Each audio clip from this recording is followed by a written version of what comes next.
Welcome to Weh's Kitchen. It's a kitchen that we have designed ourselves to do a lot of time, to spend a lot of time in and do a lot of cooking in. Because we like to cook, I like to cook particularly.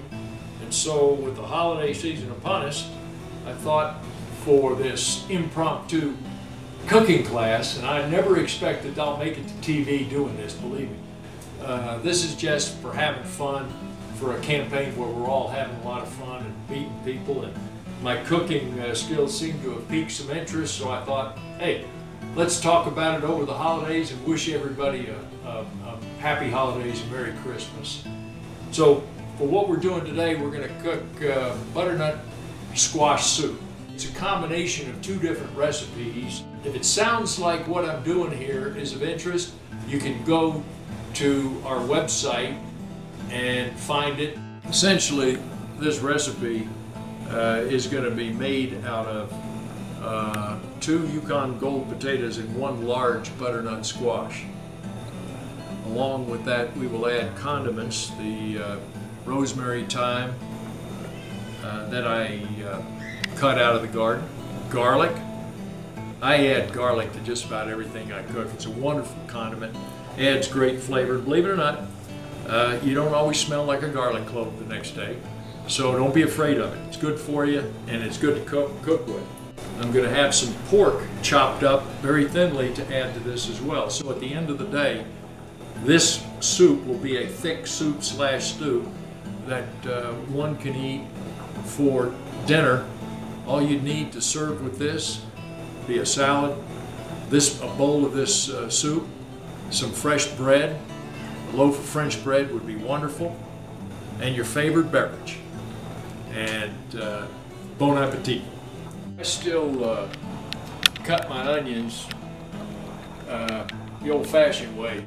My wife tells me to get one of those gizmos you always see on TV where the guy goes like this, and voila, you know, for $19.95, and if you call today, you get it for $9.95. I've never done that. Besides, the guy needs to cry every once in a while, and that's good for him. We baked the butternut squash for 45 minutes, a little more than 45 minutes at 400 degrees. And now we're going to turn around and puree these potatoes. The pureed potatoes will be put back in the pot. One of the warm, wonderful flavors of a kitchen is the smell of garlic and onions together. In this particular recipe, I'm going to use a pound of pork, and it's pork loin, good cut of pork. I'll try to trim off fat wherever as I can, because frankly, you'll still get the flavor. You don't need the fat. Put this pork in the pan, start to brown it. Now while that's simmering and getting a little sauteed, we'll turn around and we'll take the squash and we'll throw that into the blender and get that softened up too. This is some of the sage I brought back from Greece a few years ago. I have a stash in my freezer that I value. And I don't measure this stuff. I guess I've been cooking too long. I just toss it in, eyeball it, and throw it in. It calls for chicken broth. Start with 2 cups. So here we go with the pureed squash and the soup. I'm also going to add sweet red pepper chopped up. Throwing in a little of the half and half. Again, not much. About 1/4 of a cup. And the flavor will reflect in the change of the complexion of the soup.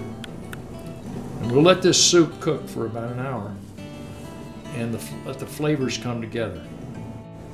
I want to wish you Merry Christmas, the best New Year for you and your family and your loved ones.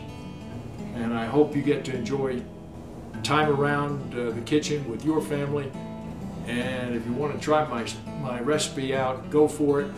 I'll be with you in spirit, and we'll put more recipes up over the course of the year. But again, a very Merry Christmas, a Happy New Year to all. Thanks very much.